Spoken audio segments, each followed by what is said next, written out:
And at last, our dream home is complete, and we'll be moving in a week. In the midst of it all, my husband dropped a bombshell. Seems like Mom and the others have started packing up too. What? Is your mom moving too? Huh? What are you talking about? Of course they are moving to the new house. Wait, by new house, do you mean your mom bought a house too? Are you out of it? The new house is the one we bought. Wait, what do you mean? My name is Maria, a 34-year-old corporate employee. I've always been dedicated to my work, prioritizing it over romance. This focus allowed me to be promoted at an early age, be entrusted with various tasks, and often land in positions with responsibility. I work for a pharmaceutical company where my role is to visit healthcare professionals, such as doctors, to provide, collect, and convey information about the quality, effectiveness, and safety of our products. I am busy traveling to various hospitals daily and preparing presentations on new drugs for doctors, even when I return to the office. My workaholic tendencies are such that my parents have often suggested, if you can't find a good man, why not go on blind dates? To which I always retort, I don't have time for that. Going on blind dates willy-nilly? I don't want to be so indiscriminate. However, I've started to wonder if I should continue my life as a single woman. My friends are getting married one by one, and my close friend who used to say, let's enjoy our single life and travel a lot, is now a mother of 2. Although I still believe that marriage isn't everything in life, I'm starting to feel a sense of urgency about whether I should end my life without experiencing marriage. That's when I met Robert, who later became my husband. A friend, hearing about my concern, introduced me to him at a party she hosted. Robert, 5 years younger than me, was 29, apparently works as a web designer. Like me, he had prioritized his work and often ended up being dumped because he wasn't good at balancing work and love. I thought, he's just like me, and felt a strange kinship with him. We hit it off right away and began dating. He understood our work commitments, so we only met when our schedules allowed, which made the relationship very comfortable. He seemed very dedicated to his work and gave me a very serious impression, which made me think that I could marry him. His parents had also suggested to him that it's about time you should think about marriage, and had even brought up the subject of arranged marriages. This similarity in our circumstances made me feel that he was indeed the right person to marry. After about a year of dating, we got married. My parents were thrilled that I was getting married, and my mom even burst into tears. I believe she was genuinely happy because she cried so much, not just when we announced our marriage, but also during our wedding ceremony. This is how the married life of my husband and I started, but we immediately hit a wall. That was the presence of my in-laws. Since our house was about a 10-minute walk from my in-laws, we often got called over. It was always my mother-in-law who would call us, seemingly with the intention of badgering the daughter-in-law while meeting her son. My mother-in-law frequently made snide remarks toward me to the extent that my husband and father-in-law wouldn't notice, and she would often make me do household chores for no good reason. Maria, I have a backache. Could you do the cleaning for me? Okay. Great. Could you clean all the rooms and corridors on the first and second floor? Another person who troubled me was my sister-in-law. She had a sharp tongue to begin with and would openly insult me, regardless of whether my husband or father-in-law were around. Maria, you seem like such a plain and boring woman. My husband and father-in-law would scold her, but she just ignored them and did whatever she wanted. I want to eat something sweet, Maria. Go and buy it. Oh, perfect timing. Please also buy some ingredients for dinner while you're out. Though I wondered why I had to do these things, I initially thought it was better not to rebel against my in-laws, so I complied quietly. However, this only served to encourage my mother-in-law and sister-in-law. They started to harass me every chance they got. After that, I grew weary of visiting my in-laws and started telling my husband, I don't want to go.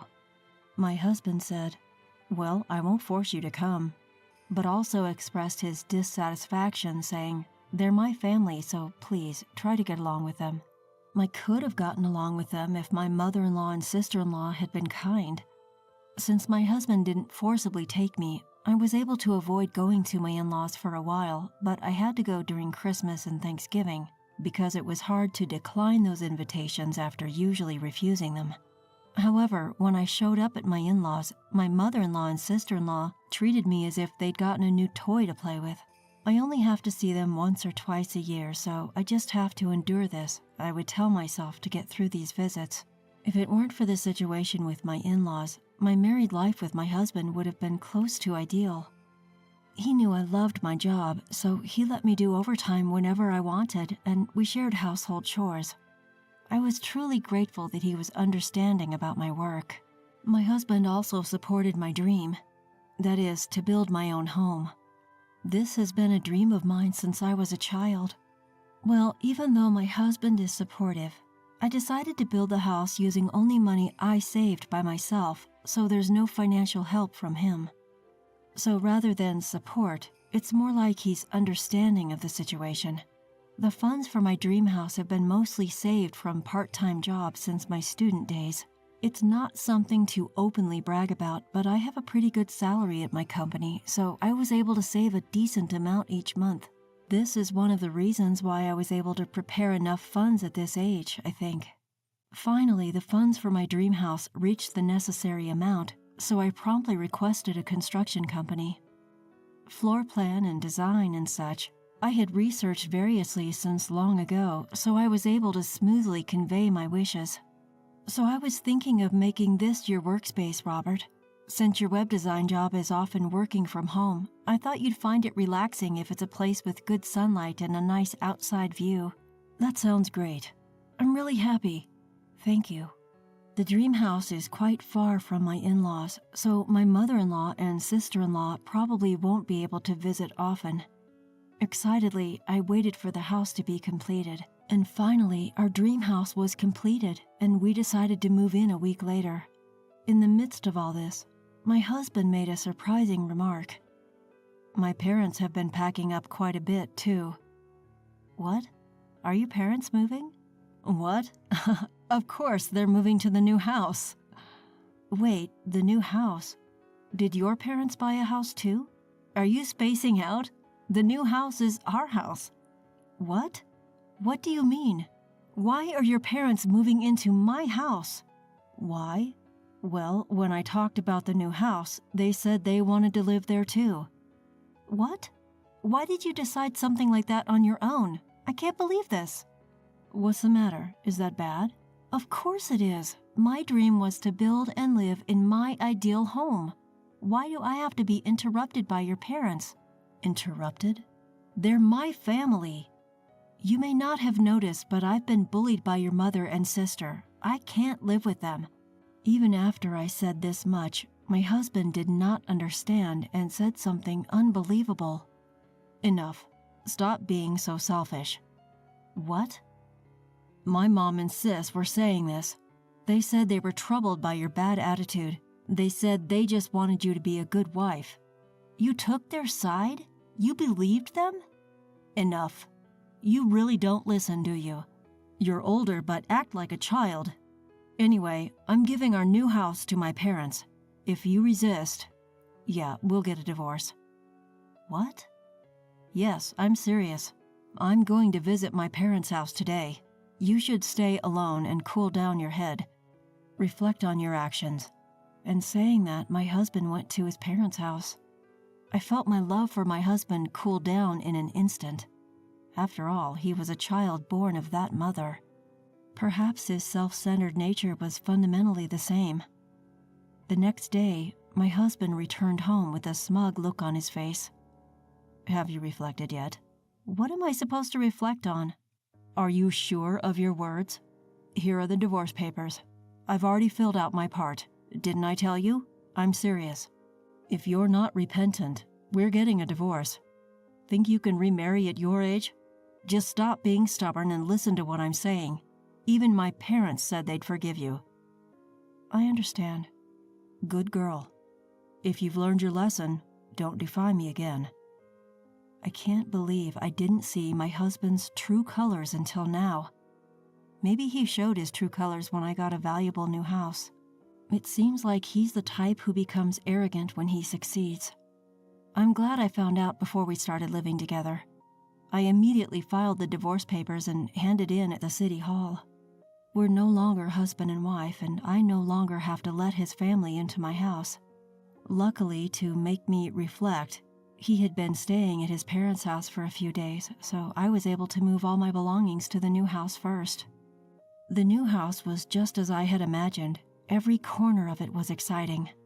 I bought new furniture and appliances and replaced them with the ones I had chosen, so I was filled with happiness just being in this space. Then, my ex-husband came to visit the house. When I looked at the video from the intercom, it seemed he had brought his parents and sister with him. Oh, I forgot to tell him that I had filed the divorce papers. When I answered the intercom, my ex-husband said irritably, "Open up quickly." "Sorry, I can't do that." "Huh? What are you messing around for? Let us in." "Damn, what do you mean moving in all by yourself without telling us?" "Sorry, I forgot to tell you." "I'll forgive you, just let us in now." "That's why it's impossible." "You..." "What I forgot to tell you was that I had filed for divorce." "What? What do you mean?" "That means I've submitted the divorce papers you gave me. We're no longer husband and wife. That's why I can't let you all in this house." "You can't be serious." "Hey, Robert, what's this about a divorce? Didn't you two agree to live together? And even if you were divorced, the house is marital property, right? Why is the wife occupying it?" "That's right. Our son should have a right to live here too." "Robert, didn't you explain it properly? This house is entirely in my name as I paid for it in full." Through the video intercom, it was clear that my former in-laws were at a loss for words. "Hey, Robert, you always said come to our house. What's going on?" That's... Anyway, that's the situation. Can you please leave now?" "Don't joke around. Why do we have to listen to you? If you continue to linger, I'll call the police." The police?" Upon hearing the words, police, Robert's family were completely taken aback. Then the father-in-law apologized to me, saying, "I'm sorry, Maria, we'll leave, so please don't call the police." And they left in their car. As for the ex-husband and his family, it seems they met a miserable end. The father-in-law, having learned about how I was being bullied by his wife and daughter, divorced his wife in disbelief and cut ties with both his son and daughter. Incidentally, since they mistakenly thought they could move into my new home, they had already put up their house for sale. So the mother-in-law and sister-in-law, abandoned by the father-in-law, had no choice but to depend on Robert, who now supports them while being blamed by the two for "it's your fault." I wish them well as they continue to shift blame on each other and lead a life of poverty. It serves them right. On the other hand, I'm living very comfortably in my new home and often invite my parents and friends over to have a good time. While I do want to experience love again, now that I have my own house, I intend to be more careful in choosing a partner so that I don't fall for the wrong person again. I discovered my husband of several decades had been having an affair. The other woman is a young lady, just 20 years old, much younger than me. When I confronted, my husband coldly said to me, "Divorce me for her. You can have custody of the kids." My world turned black, words failing me. Moreover, he had gotten his mistress pregnant. I told our daughters about the situation. Embracing a suggestion from them, I decided to take drastic measures. "Just you wait, I'll give you back soon." My name is Natalie Johnson, 47 years old. I married John, who was the same age when I was 25, and in the blink of an eye, 20 years had passed. We have 3 daughters, the oldest in college, the second and third in high school. They're not fully independent yet, but they're at an age when they can manage things on their own. Now that the children were less dependent, I was able to immerse myself in the work which I love. I've been working for a major corporation since before I was married, and I make more money than my husband. Furthermore, the house we live in was inherited from my parents. We have no mortgage payments, allowing us to live comfortably. With the kids growing up, we had more time as a couple. One night, while we were having a beer together, my husband started speaking with a grin. Hey Natalie, the kids aren't as dependent on us anymore. How about going on a trip? Just the two of us, like old times. Oh really? When was the last time we went on a trip together? You're always helping out around here, and we both work hard, don't we? Indulging a little won't hurt, haha. Haha, that's true. The girls are old enough to handle things on their own. Should we leave the housework to them? Yeah, that's a great idea. I'll need to arrange for some time off work. Where would you like to go to? It might be nice to relax at a hot spring resort. A hot spring resort sounds great. He started to plan the trip with a delighted expression on his face. I couldn't help but smile at his boyish enthusiasm. Whenever I had a free moment during work or my commute, I found myself checking out travel websites. The destination for our trip was gradually being narrowed down, and I'd already filled in our daughters about our plans. I was happy that he suggested the trip itself. Fast forward 1 month after our vacation discussions. I was waiting for my husband to get home so we could finalize our travel schedule. Usually, he's home by the time I return from work, but that day was different. When I got home, he was nowhere to be found, and our daughters couldn't provide any clues. His late returns were always preceded by a call, so his absence made me uneasy. If he hadn't called by the next day, I decided to call him. As I was considering my options, he finally arrived home just after 11 p.m. Welcome home. I was worried since you were late. I rushed over to him, but his face was somber. What happened? Anything wrong at work? In response to my inquiry, he opened his mouth slowly. Natalie, we need to talk. Talk? What's up? You look so serious. I've been having an affair. What? I said I've been cheating on you with another woman. I was too shocked to speak properly. Cheating? My husband? In my confusion, I managed to stammer out a response. What are you saying? An affair? You wouldn't. But I have. It's been going on for a year. A year? That's a joke, right? You showed no signs. I tried my best to keep it from you. Meeting her after work when you were working late, telling you I was working on weekends when I went out. No, that's a lie. You wouldn't. As if to soothe my distraught, my husband grabbed both my shoulders. Looking straight into my eyes, he opened his mouth again. I'm really sorry, but there's no turning back now. What do you mean no going back? Stop kidding around. We've been together for 20 years, haven't we? Anyway, that's the situation. I want a divorce for her. Divorce? For her? What the heck is going on? We were just talking about going on a trip together, weren't we? I'm really sorry. I can't comprehend what he's saying. Has my husband been replaced by someone else? Tearfully, I confronted him and he began to explain the situation. According to his story, the woman he was cheating with was a junior at the same company. Moreover, she was a temporary employee, barely 20 years old. She started to work at his company about a year ago, and somehow he became her mentor. After work, he began to tutor her, and they started to have coffee breaks together. After going out for dinner a few times after work, they fell into a romantic relationship. She's so innocent, cute, and she can't do without me. You've got to be kidding, and she's 27 years younger? He talks about the charm of her. I feel as if I have no charm. Then he dropped a huge bomb. You remember me saying I want a divorce for her sake? To be honest, she's pregnant. What? Pregnant? Yeah, so I think I should take responsibility and marry her. Luckily, our girls are becoming less dependent. Hold on a minute, that doesn't matter, right? Those girls are our daughters, you know. Don't worry, I'll give you the custody. What? While we're having such an important conversation, my husband's eyes are gleaming with a calm smile. Does he really think that if he gives up custody, I'll just accept this? I felt like I was being made a fool of, and the sadness that I had been feeling began to turn into anger. Before I knew it, I was yelling louder than I ever had before. Don't be absurd. This is too much. There's no point in saying that, right? The life that's about to be born is more important to me now. Why then did you say let's go on a trip as a couple? I was really looking forward to that trip.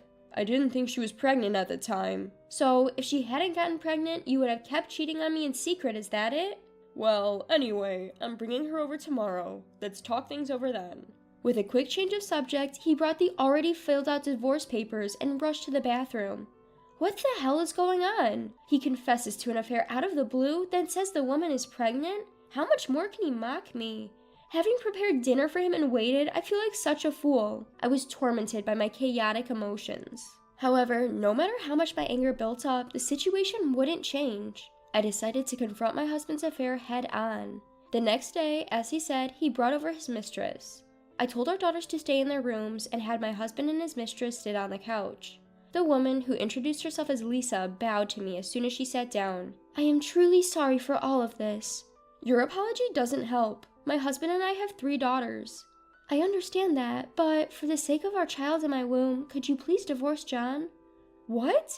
Why should I have to destroy my family for the sake of your child? At her nonchalant request for divorce, I lost my temper. I raised my voice yelling, "Don't be ridiculous," and she covered her mouth with her hand as if she pretended. Ugh. With that, my husband looked at her with concern. "Hey Lisa, are you okay?" "I'm sorry, John, I'm feeling a bit..." Must be morning sickness, right? What do you want to do? Do you need to go to the bathroom?" "Thank you, can you show me the way?" "Of course, come this way."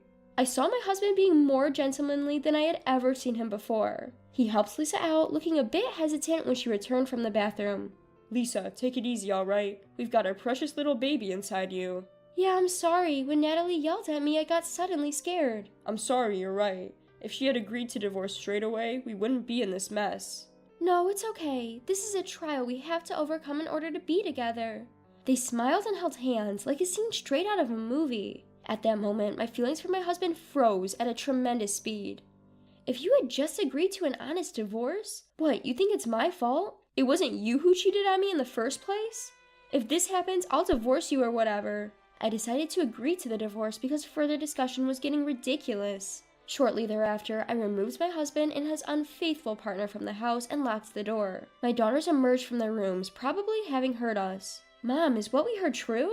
I gave a small nod to my eldest daughter's question. I couldn't hide it anymore. I called my daughter to the living room to talk about my husband's affair. "So, we're getting a divorce. I want you girls to decide who you want to be with from now on." In response to my words, my daughters all said together, "Well, obviously we're sticking with Mom." "Right? But it's unfair if Dad doesn't get any sort of punishment." "Exactly. Let's get back at him and his new mom." Immediately afterwards, my daughter suggested a plan. My children are very clever. I was surprised at what they suggested, but I took them up on it and decided to put on a show. A few days later, I called my husband and told him that I needed to talk to him about alimony. When he came to visit me, I immediately started to talk to him. "I'll be asking for a proper alimony payment after the divorce. As for custody, you can have it." At my words, my husband rolled his eyes. "Huh?" Then our daughters appeared. When he saw them, he opened his mouth as if he is upset. Hey, you all. Wouldn't you rather live with your mom, huh?" Why? We're obviously going with you, Dad. Who we choose is our business, isn't it? After all, a dad's income is more stable, right? Hold on. Natalie, your mom earns more in this house." The daughters nonchalantly brushed off their father's desperate persuasion. It's okay. As long as we get our usual pocket money, we're good. Right? As long as us 3 sisters stick together, that's all that matters. Exactly. In fact, Dad, you should feel honored we're choosing you. Well, that is... Although he seemed confused, he had no choice but to accept his children's decision. He had always been a pushover when it came to his daughters. My husband reluctantly agreed that he would have custody of the children. Since my husband is the cause of the divorce, there will be no child support payments from me. We decided to divorce, strictly collecting the alimony from him and his mistress. The next day, we submitted the divorce papers to City Hall. The alimony was $30,000 from my husband and $15,000 from his mistress. We received the entire amount at one time. Our daughters would stay at my house on weekends and live with their father and mistress during the rest of the week, though their new home was a small apartment where the mistress had previously lived. Living with 5 people in such a small space must have been quite uncomfortable, but that was all part of the plan. Just wait and see. I'll make sure they regret betraying me and our daughters. 2 months later, just when I was thinking it might be about time, my ex-husband and Lisa barged into my house. Hey, what the hell is wrong with them? Dealing with those spoiled brats is impossible. I lost my temper. The 2 of them, faces red and panting heavily, complained together. In response, I replied calmly, "Could you not be rude? All 3 of them are my pride and joy daughters. They are all good kids." Don't give me that. What makes them good kids? They're always complaining, "I want an expensive meal," or "I don't get enough allowance," every single day. Exactly, and why do we have to pay for their tuition and textbooks? No one told us about that. Well, isn't that a given? After all, you 2 are their parents. Our home is too small. I've never heard of a family of 5 living in a 1-bedroom apartment. Yes, that house was originally rented for me to live alone. The neighbors on both sides keep complaining, and even the landlord keeps saying that please move out. Well, that's your own fault. Besides, if the girls say we want Dad to have custody, then there's nothing you can do about it.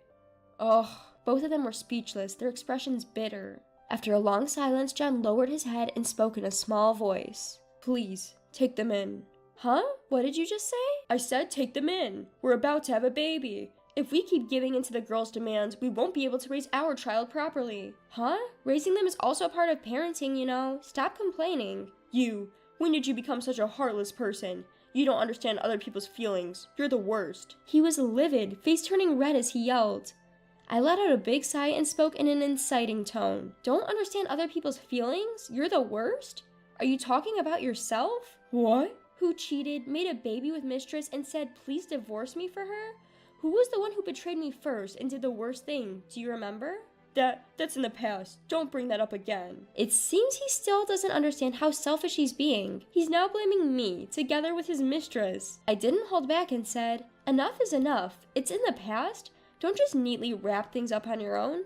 Do you know how the girls and I felt? It's not like we weren't hurt when you betrayed us. Despite all this, you keep being selfish. But I apologized for the affair, didn't I? Just take them in, please. Fine, I will. I feel sorry for the girls to stay with such a bitch like you. But in return, make sure you pay child support, alright? You have a responsibility as their father until all of them grow up and become independent adults. But on my salary alone, I can't possibly. Shut up! Don't you dare play the victim now. You should have thought of that before you got your mistress pregnant. Now get out of here and never show your face to me again. His face turned pale and he collapsed on the spot. After hanging his head down for a while, he whispered to Lisa, let's go home. At that moment, Lisa, who had been silent up to now, gave his cheek a big slap. Don't joke with me. I ended up in debt even after paying alimony, and now you're saying child support? You've got to be kidding. What's the point of lying then? What's going on, Lisa? What do you mean by lie? Aren't we supposed to raise our child together?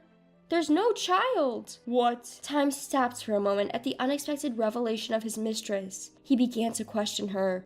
No child? Then our child is... The pregnancy was a lie. I just thought you were rich and that's why I wanted to marry you. What are you talking about, Lisa? That's a lie, right? The house you were bragging about was actually your wife's, wasn't it? I can't even get a house, be charged for alimony, and be forced to take care of stupid girls? I've had enough. There's nothing good in marrying you. Divorce me right now. I can't believe this. My ex-husband clung to Lisa with tears in his eyes. Out of my way. Move. I'm leaving. She pushed him away and left the house. My ex-husband, who was thrown away by his mistress, immediately knelt down on the ground and begged me. Please forgive me. Give me another chance. No matter how many times he begs, I, of course, turned him down. I promptly drove him out of the house and called back our daughters at that time. After that, I officially regained custody of our daughters and demanded child support from my ex-husband. The payment of child support for 3 children must have been a heavy burden for him, who had exhausted his savings by paying alimony. Moreover, other employees witnessed the dispute between him and Lisa at work. The news about their relationship spread rapidly. Lisa's contract was terminated, and my ex-husband was relegated to a less important department. His salary was reduced, and with an even tougher life ahead, with nothing left for him, he seemed to be struggling just to make ends meet each month. Now he reportedly can't even afford proper meals and appears to have become quite snobbish. When I told the story to our daughters, they high-fived each other with broad smiles. The daughter's strategy was a great success, and the 4 of us celebrated. From now on, a life of 4 women begins. Even without a father, I want to take responsibility as a parent and raise my daughters to be fine adults. I have my husband wrapped around my finger now. Ah, being beautiful is such a sin. What? That's a lie. You didn't notice until now? Well, he's mine now. Richard falls for this woman, and with that, everything we've built up until now comes crashing down. Is Richard really okay with this? More importantly, does he even understand what's going on? Everything goes dark before my eyes. My name is Taylor, a 45-year-old woman this year. Currently, I work as a yoga instructor in the suburbs of Tokyo. When people hear yoga instructor, they might imagine something glamorous. That's usually only for young female instructors. To be honest, older instructors like myself in their 50s don't usually have that much popularity. That's why my life depends on my husband's income. My husband Richard is 48 years old, older than me. At 48, most people worry about the results of their health checkup and are fearful of being diagnosed with a metabolic syndrome. But Richard is different. He has a radiant complexion, full head of hair, and most importantly, a toned body that's free from metabolic syndrome at the age of 48. He's my proud husband. When I show Richard's photo to my classmates at the yoga studio, most people are surprised and end up comparing him to their own husbands. That's why I always start with a sales pitch, like, if you bring your husband to my yoga class, he'll transform into someone who looks like this. It's become a staple for me. Richard and I met through my work as a yoga instructor with him as my student. Outside of work, I'm a housewife who takes care of things while he's away. That's been my daily routine, and I thought it would continue like that until that woman showed up. Our daily lives changed completely because of her. It all started with a regular yoga trial course. One day, I recognized from somewhere was in the class. I wonder if I met her before. If she's a former student, it would be rude not to say hello. I thought to myself, struggling to remember where I had seen her before. But I just couldn't seem to remember, even though I thought I was good at remembering faces. I started feeling down, thinking maybe I'm getting old and can't remember people's faces anymore. But looking back now, maybe deep down, I didn't want to remember her. Because she was such a terrible woman. The answer came from her. During a break, the same woman came up to me and started talking. Long time no see. Hey, do you remember me? When I saw her grinning face, I finally remembered. This woman in front of me was my classmate, Alan. Alan and I grew up in the same neighborhood and played together since we were little. Alan, who was cute and adorable in both her appearance and behavior, was well known in our town, and people used to say this girl could become an idol in the future.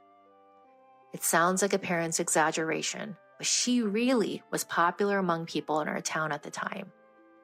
And Alan's reputation was outstanding in another sense. She would take people's belongings without permission, from favorite erasers to umbrellas and dolls. It was just the beginning. As she grew older, stealing someone's boyfriend became an everyday occurrence. That's why she was highly regarded by men but greatly disliked by women.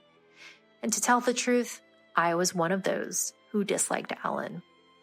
Having known her since childhood and being close to her family, I was her primary victim of theft. And now she's right in front of me. Alan's family moved away when we were in junior high, and we lost touch after that. How on earth did she find out about me? Although I had a bad feeling inside, I kept my usual business smile on my face. Could it be Alan? Long time no see. Of course I remember you, I said with a forced smile. I moved to this town, you know, and when I saw the poster for the yoga class, I thought I've seen that face before. But looks don't matter for a yoga instructor, huh? If someone like you can do it, then I might be able to do it too. This woman hasn't changed, even at this age. Listening to the words that came out of Alan's mouth, I quickly realized.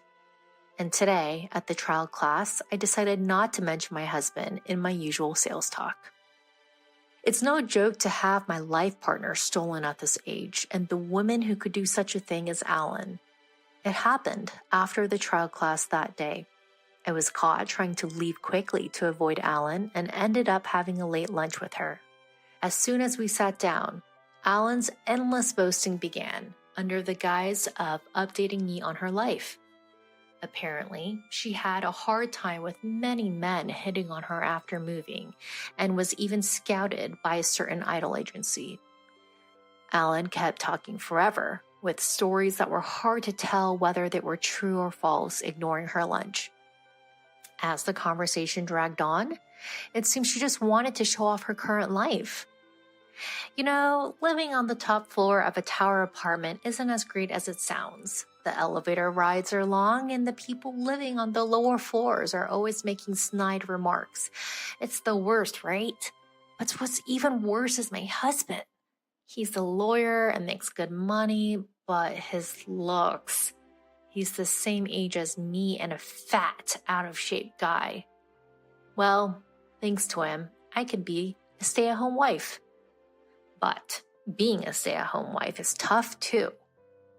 Oh, you wouldn't be able to handle that kind of life, would you? I mean, even at your age, you're still a yoga instructor. While saying it's the worst, her face was clearly soaked in a sense of superiority. Wasn't that husband of hers stolen from someone else too? Suppressing the urge to say that, I quietly played the listener. If I didn't react interestingly, Alan would get bored, or so I thought. Did you manage to get married? What? Really? What kind of person is your husband? Is he a plain, unattractive, out-of-shape guy like you? I could not help but get angry at Alan's words that seemed to mock me. I felt that my happy, precious days were being denied by her words. And above all, I wanted to see Alan's reaction when I showed her my husband. My husband is 48 years old this year, but he does not look it at all right. He often gets mistaken as someone in their 20s by my students. He works for a foreign financial institution, and his earnings are, well, decent for that industry, I guess. Alan stared intently at the photo of my husband I showed her while saying this. As I looked at Alan's face, I felt both regret for having done it and a small sense of victory over Alan. But that feeling of victory was fleeting. Wow, I might like this guy. I had done it. Alan's words were a signal that she had found her prey. My sense of superiority over Alan disappeared immediately, leaving only regret. But it's okay. She doesn't know where I live or my contact information yet. If I leave without telling her anything, it'll be fine. Suppressing my rising anxiety, I continued to chat casually with Alan, pretending nothing was wrong. Of course, beneath our casual conversation was a battle between Alan trying to get more information about my husband and me trying to avoid it. I managed to end the conversation without giving Alan any information. I felt relieved that it worked out and went home that day, but Alan started coming to my yoga classes more often, trying to learn more. Each time I dodged Alan's questions and eventually started avoiding conversation with her altogether. Perhaps, sensing my attitude, one day Alan suddenly stopped coming to the yoga classes. I did it! That woman finally gave up. We may have been successful when we were younger, but now we're both middle-aged women in our 40s. There's no way things will go our way at this age. Serves her right. I grabbed a sense of victory this time and made a small victory pose. However, at that time, the real winner was not me, but Alan, because she had already gotten close to my husband, Richard. After that, my peaceful everyday life continued for a while. I sweated as a yoga instructor and devoted myself to housework as a good wife, supporting Richard at home. It was so peaceful that I completely forgot about Alan's recent visit. In retrospect, it must have been the calm before the storm. While I was spending my days in peace, I was slightly concerned about the change in Richard's attitude. Sorry, I don't need a lunchbox for a while. I'm going to have a lunch with a client. Or, sorry, I've been busy with work lately. I'll be home late, so eat dinner without me. Oh, I forgot. I'll eat dinner on the way home, so don't worry about my portion. He used to prioritize family over home and come home right away. But if it's work, there's nothing I can do. Richard's hard work might lead to a better treatment at work. As a wife who protects the home, all I can do is support Richard. Besides, at the same time, I started teaching a new evening course at the yoga studio, so I didn't have much time to think deeply about it. So I believed what Richard said. And at the time, I believed that both of us being busy with work was a good thing and didn't doubt it. In hindsight, I was really stupid. One day, after a busy stretch, Alan appeared at the yoga studio. During class, for some reason, she kept giving me a smug look. It was the face that I hated the most. Class ended, and as I was cleaning up alone, Alan came over. Mocking my defensive stance and with a confident smile, she said, "Your husband is such a wonderful man, isn't he? His gestures while eating are cool, and his dimples when he laughs are so cute. Oh, did you know he has a funny mole on his back, that guy?" So that's what it was. The reason this woman disappeared from my sight wasn't that she had given up on my husband Richard, but that she had already succeeded in getting close to him. The gestures while eating and the dimples when laughing mean they have shared meals together many times. Could it be that Richard not taking his lunchbox with him lately is because of that? But the bigger issue is the funny mole on his back. If I connect the fact that he showed her his back and that Richard has been coming home late recently smelling like soap, the answer is obvious. This woman has already slept with Richard many times. I shuddered. What are you suddenly saying? Besides, I don't remember introducing you to my husband, so why are you meeting Richard? Aren't you stupid? Even if you don't tell me, I can find out from the other students in the class. You are such a fool. I just asked those students for your address, staked it out for a few days, and I knew everything about your husband. After all, you have that photo of the husband you boast and show off. Now Richard is captivated by me. Being beautiful is like a sin. No, that can't be. Didn't you notice until now? I'm taking him. Richard will be taken by this woman. If that happens, everything I've built up until now will be gone. Is Richard really okay with that? Rather, does he even understand what's going on? My vision went dark.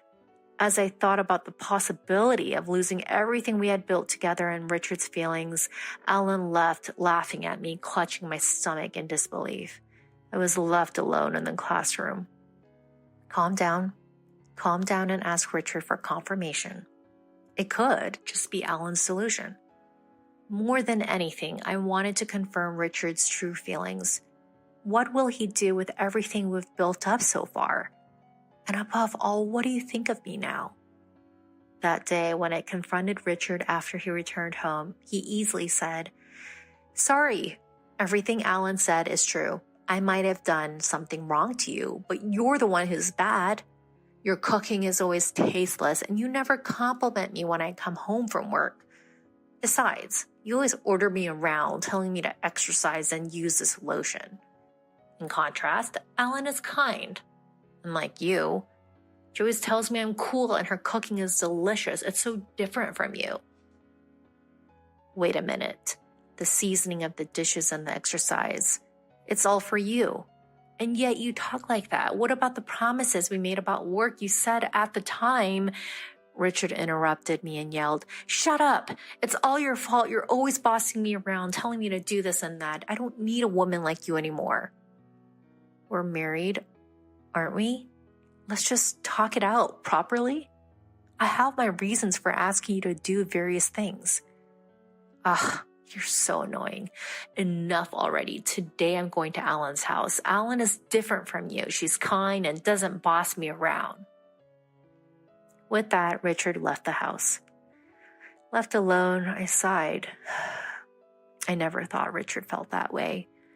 It's true that I've asked Richard for various things. But to Richard, did it seem like I was ordering him around? Still, it was all for Richard's sake. Everything I've done for Richard was denied by the very person I did it for. That being said, I think the way he said it was honestly too much. Blaming everything on me and insisting I'm not the one at fault. And finally, I'm going to Alan's place where she'll treat me kindly? What kind of elementary schooler is he? I can't believe this is coming from a man who's almost 50 years old. Is that Richard's true nature? I admit my words and actions were bad, but looking back at Richard's attitude just now, my love for him cooled off all at once. Rather, he's head over heels for Alan, and it seems like he doesn't care about me anymore. That's when I realized, if that's the case, I'll just hand Richard over to Alan completely. If I do that, I might be able to get back at Alan twice over for all the grudges I've held so far. Recalling Alan's face when she laughed at me, I made up my mind. Next time, it's my turn to laugh. I'll get back at that woman twice over. Alan just came to the yoga class the next day as well. Just like yesterday, she looked at me with a smug expression throughout the class. That smile won't last long. I reassured myself and calmed my emotions. When the class ended, Alan approached me just like yesterday. Today, I have a date with Richard. I don't know why, but he stayed at my house yesterday, and now we feel like a real married couple. Oh, I'm sorry. The real wife is right here. If you like Richard that much, go ahead. He doesn't seem to love me anymore, so I'll let you have him. Alan, who wanted to see my frustrated face, looked taken aback for a moment, but that was short-lived. Well, giving up so easily is quite the defeatist attitude. But of course, he's already captivated by me. Weren't you married too? Have you talked to your husband about this? Huh? I can handle that flabby guy. I'm currently setting him up for an affair, and I'll use that as a leverage to break out with him cleanly. How despicable. That's what I thought, taking whatever she wants and discarding it as soon as she's done with it. I feel so sorry for her husband. Well then, I'll really take Richard. Plain and dull women always lose, don't they? A woman like you can only look forward to a lonely old age all by yourself. With that declaration of victory, Alan left. Let her say what she wants. I had Richard write the divorce papers that day. Richard must have already heard about today's events from Alan. He signed the papers without asking any questions. And as I watched him, I thought about how anticlimactic the end of our once happy life together was. But I don't want any regrets. Before Richard and I changed our minds, we both signed the divorce papers and submitted them to the city office right away. Now I'm single. I rented a place nearby, and for a while I lived a comfortable life alone. That being said, I couldn't rely on just my yoga instructor income, so I had to dip into the savings little by little. However, while living alone without fear of the future, I was in touch with someone. All I had to do was wait for a reply. A few months later, Alan came to my yoga class, but this time she came after the class was over. As soon as she came out to me, Alan burst into tears and said, "What's wrong with that man? He was so cool at first, but as soon as we got married, he got fat and his skin got rough. Now he's just a regular chubby middle-aged man. And his salary is low too. I had high hopes because he worked for a famous foreign financial firm. What's going on?" I had been waiting for this. With a smirk in my heart, I pretended to console Alan and told her, "Don't worry. Listen, the reason he was slim and smooth-skinned until now was all because of my meal management and exercise guidance. But since he left me and you spoiled him, he just returned to his true self. That's the real Richard. And while it's true that he worked for a foreign financial institution, it was actually a subsidiary of a related company. I just exaggerated that part. Yes, even before we got married, I had been paying attention to Richard's diet, and I made him a very well-balanced lunchbox every day. Of course, I also made him eat dinner at home, so I was able to manage all of Richard's meals. I also made him exercise and use men's skincare products like lotion for his skin. That's how he was able to maintain his youthful appearance, which was hard to believe he was in his 40s. But that all disappeared when we divorced, and his new wife, Alan, just spoiled Richard. I'm sure she didn't consider nutrition when cooking and didn't make him exercise either. It's only natural that he would return to his old self with that kind of lifestyle. What? So that man was only put together thanks to you? What's that? Don't worry, with your love, he can become a wonderful man again. But I don't really care. No way, I don't need an old man like that. You take him back. I was truly amazed at this woman's nerve treating people like objects. But of course, I had no intention of going back to how things were. Sorry, I've already found my new partner. Here's what he looks like. I showed Alan a picture of my new partner. The man on my smartphone was a tall, gentle-looking guy wearing a lawyer's badge. Wow, what a great guy. Hey, I'm more suited for him than you. Let's trade husbands, okay? Now it was my turn to burst out laughing. Why don't you ask him yourself? Please marry me. Oh, I mean, please go back to how you were, because this man is your ex-husband.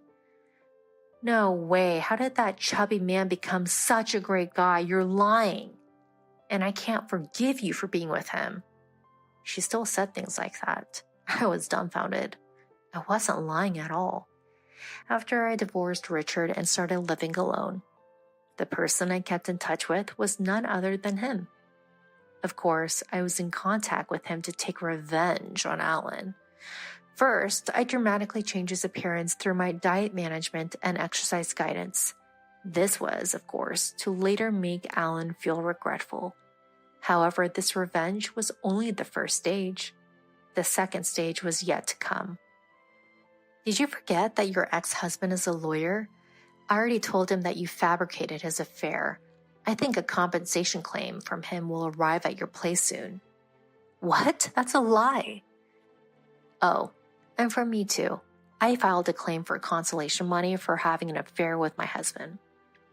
Of course, I have the strongest lawyer, your ex-husband, on my side. I could hear Alan's small scream, but it was too late. Oops, I almost forgot. Richard got his current job back thanks to a connection at my yoga studio. I told that person about what happened, and they were very disappointed. Who knows what will happen to Richard's treatment now? Alan seemed to be at loss for words. I left Alan standing there and elegantly exited the classroom. Serves you right. She had taken so much from me, even stealing my husband this time. This was a deserved punishment. After a while, Alan had to pay a large sum of compensation due to our lawsuit. She sold the luxury tower apartment she had won in her divorce and now apparently lives in a cheap apartment with Richard. As I predicted, Richard's salary decreased even more after being demoted, and Alan had to find a part-time job. Some of my yoga students work at her part-time job, so I naturally talk about Alan there. Everyone says, "What a horrible woman. Teacher, you went through so much. We'll make sure she gets what she deserves." I wonder what kind of guidance we should give her. I'm looking forward to it. They say various encouraging things. As for me, I happily remarried Alan's ex-husband. Thanks to my dedicated diet management and exercise guidance, he has transformed dramatically from his previous overweight figure to being featured in magazines. Due to the effects, he now has an increased number of legal requests and is struggling to keep up, but he is so happy about it. Unlike Richard, he listens to my various advice and appreciates it. That's why I'm even more motivated to cook for him every day. Oh, and that tower apartment Alan gave up is now where we live. From the window of the tower apartment, Alan's apartment seems so small that it makes me laugh. My revenge is now over. From now on, I plan to live a peaceful and happy life with him.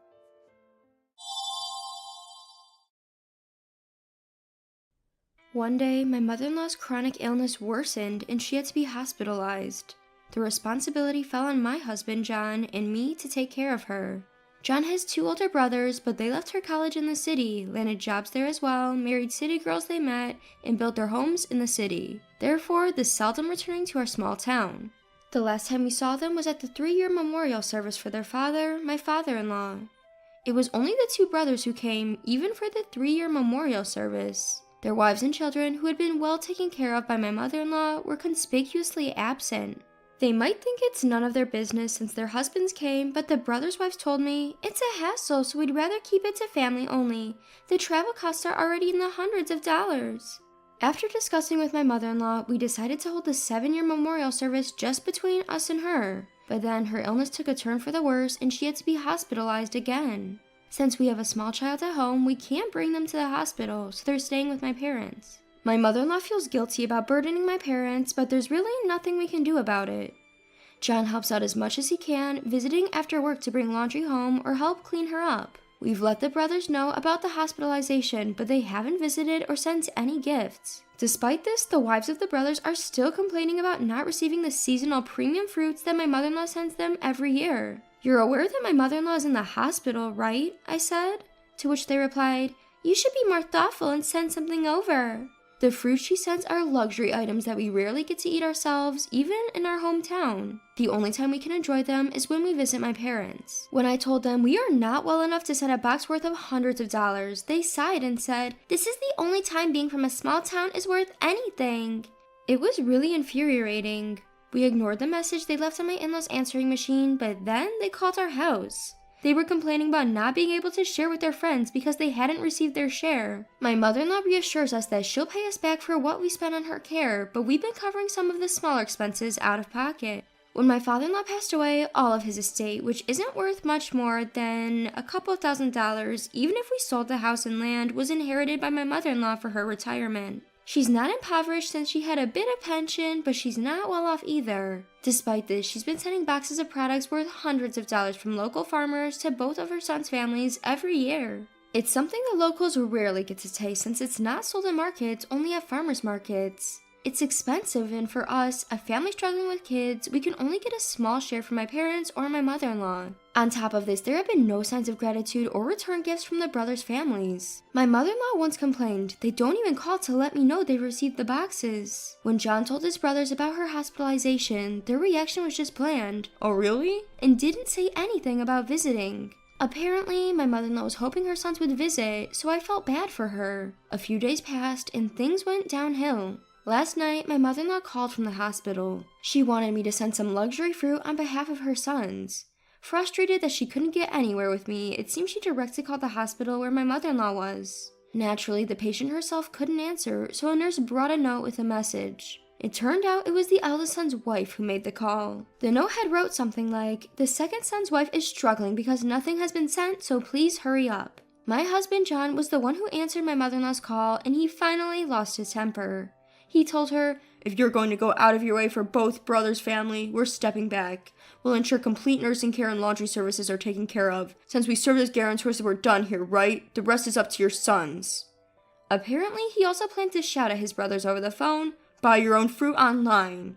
I had a suspicion that my mother-in-law was favoring her accomplished sons, so there was something refreshing about the situation. From that day on, John strongly advised me not to go to the hospital, so I decided not to. Since my mother-in-law's condition is improving and her life is not in danger, I plan to do as she says. Since John chose to stay in our hometown, we took care of my father-in-law during his illness and after his death. At that time, my mother-in-law was also going to the hospital, so we did what was asked of us, like visiting him. However, after my father-in-law's death, I was the only one who was able to take actions on the weekdays, running around and dealing with all the paperwork carrying my baby on the back. At that time, I thought it couldn't be helped since my mother-in-law didn't have a driver's license. Yet, I never received any gratitude, let alone thank you from my sister-in-laws.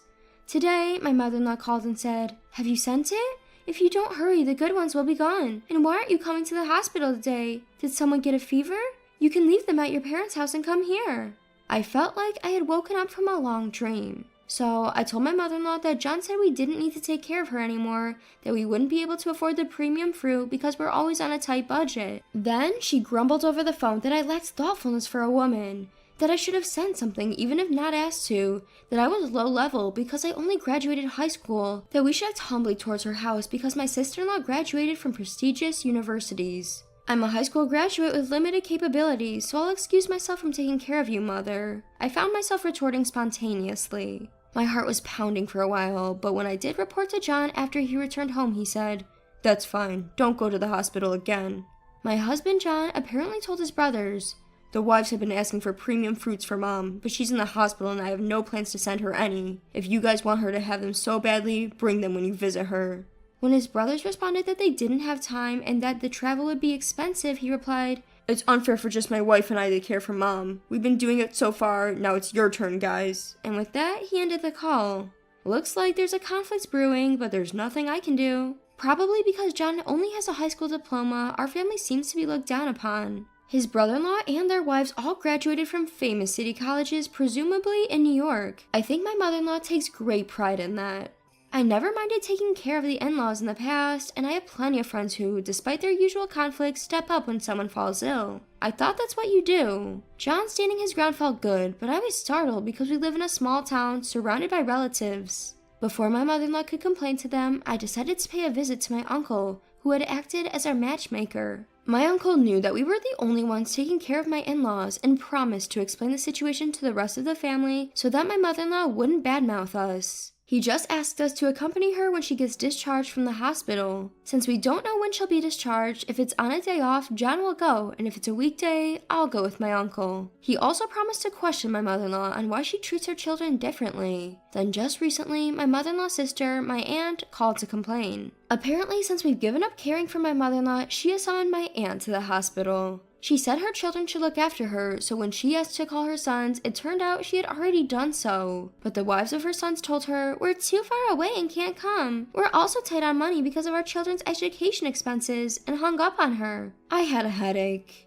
Since it was a weekday and John rarely gets days off, I thought I'd have to go, but considering what was said, I didn't want to.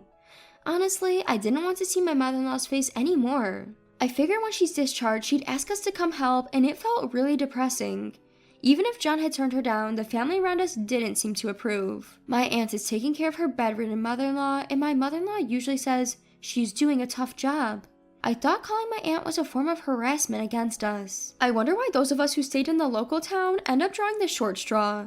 I ended up feeling envious of the luxury lives of my brother-in-law's wives, who is both out of local town.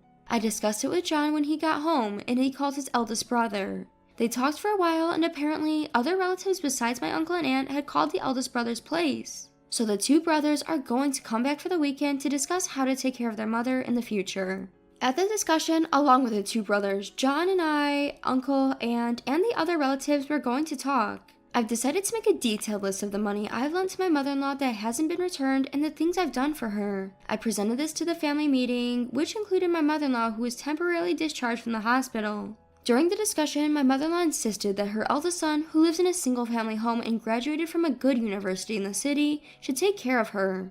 In the end, he reluctantly agreed to take her in. After her discharge from the hospital, my mother-in-law moved to the city with her hospital referral letter and my late father-in-law's memorial tablet.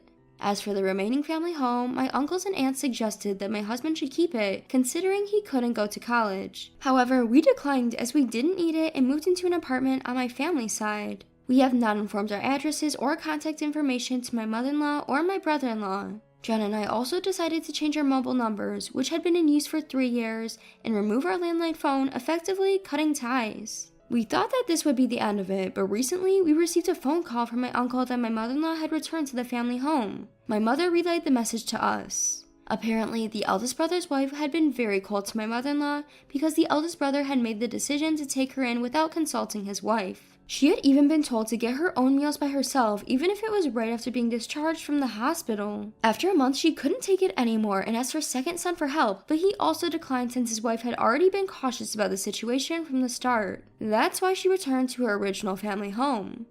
Just because my uncle contacted us doesn't mean we plan to help my mother-in-law. During our discussion, John was hurt when my mother-in-law told him, "You were a poor student and had no choice but to stay here in the small town. You're my disappointing third son." She even said she was disappointed that I, whom John met and married at his job after graduating from his vocational school, only had a high school education. We no longer feel the need to appease my mother-in-law after such harsh words. I had been wary of the situation from the start, given the way my sister-in-law had acted, and that's why I didn't take my aunt and uncle's advice to move into the family home. But I never thought she'd return in such a short amount of time, especially after the eldest brother boasted, "If you hate taking care of mom so much, I'll let my wife do it." I expected her to at least stay longer.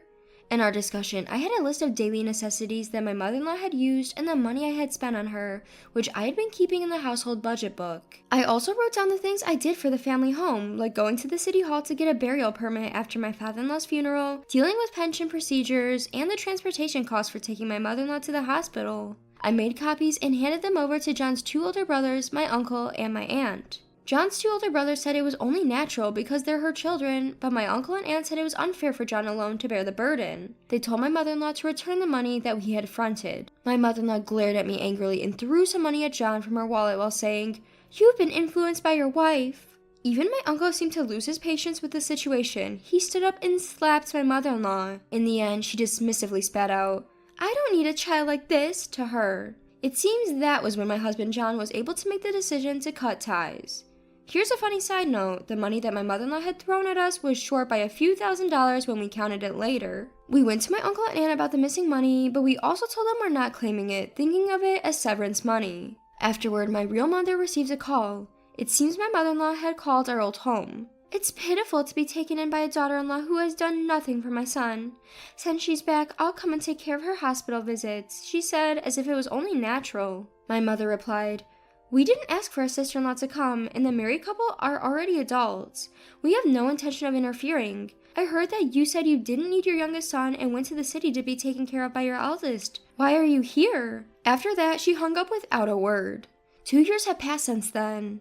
After that, it seems that my uncle, aunt, 2 elder brother-in-law, their wives, and my mother-in-law had a discussion. We had moved after my mother-in-law went to the elder brother's house, so we received a message through my parents' house from my uncle to participate. But John said, "I fulfill my responsibilities as a child. If any money comes in, please offset it by disclaiming my inheritance." So we did not participate. I know about what happened after a while from my aunt. The wives of my brother-in-law said they wanted my mother-in-law to live locally and be taken care of by us, and they wanted us to take care of all her care in old age. In return, their husbands would renounce my mother-in-law's property. It's a really good condition, so the youngest couple should accept it. Not knowing what they were jealous of, they said that since the youngest could only live locally, it was natural for those who remained in the local area to take care of their parents, alternating between the 2 of them. By the way, my mother-in-law's property is just a 30-year-old house built on an 80-square-foot plot of land in her pension. Here in the countryside, an 80-square-foot single-family home is on the smaller side. This isn't meant to belittle my mother-in-law's real family, but it is a fact. In fact, my real home, being a part-time farm, has a 200-square-foot plot of land, and my brother is building a house on the property. Even so, the value of the land isn't much, and to think they could lure us in with such a thing, it was a stark reminder of the fundamental difference in thinking between the wives of my brother-in-law and us. In the past, we didn't do it because we could receive the house, but because she was John's mother, we felt obligated to be there for her because we were nearby, and she must have felt lonely being left alone. My mother-in-law must have felt lonely back then. She even thanked us. However, from the persistent demands for premium fruit by the wives of my brother-in-laws, we came to understand all of my mother-in-law's true feelings and nature and grew to loathe everything, thus becoming estranged. Still, it seems that our intentions did not get through to the wives of my brother-in-laws at all. My aunt too has taken care of her mother-in-law when she got married, so she tried explaining to my brother-in-law's wives that it's not how they think it is, and even voiced her opinion to my mother-in-law, but it seems like they just couldn't understand each other. After all, my mother-in-law just wants to live with my successful brother-in-law in the city, as she's always been telling people around her, and she insists that they take her in no matter which one. Despite the continued disagreements that came after, it seems like in the end, they rented an apartment near my eldest brother's house with my mother-in-law's pension and assistance from my brother-in-law. But my brother-in-law's wives have made it clear they won't look after her at all. If anything happens, they plan to rely on caregiver support and admit her into a facility. Now, it seems my mother-in-law frequently calls my aunt saying she's lonely. Through my family, my aunt requested my husband, John, to contact her sister who's not been the brightest but still pitiful. But he refused, saying, "There are things that are unforgivable, especially because she's a parent of mine." The third son who could only go to a technical college, who doesn't shine in comparison to his older brothers, who could only marry a high school graduate, who could only get a job in a company that doesn't even air commercials on TV, who wears a polo shirt to work and wears work clothes while his brothers go to work in suits every day. I feel sorry for John, who was told to his face by his mother that she wouldn't be able to boast to society if such a third son and his wife took care of her. I understand how John feels, so I probably won't forgive my mother-in-law in the future. I am proud of John, who works hard every day, dripping with sweat, because he is the man I love. The trigger was premium fruits, but I'm really glad that I woke up this time and learned not only about my brother-in-law's wives, but also about my mother-in-law's true character. I've been living in my hometown for a long time. I like it here, and I thought I'd cherish my mother-in-law. But it seems she didn't feel the same way, and she probably hated being looked after by the poorly performing third son. After moving to a new house, we no longer had to worry about going to the hospital, and we have a bit more free time and money. Our child is also a bit bigger, and we have more time to ourselves, but now we're living happily as a family of 3. Because of my mother-in-law, John had a very sad face for a while, but now he looks much clearer than before. For John, this is his home. We want to continue living happily as a family in this house.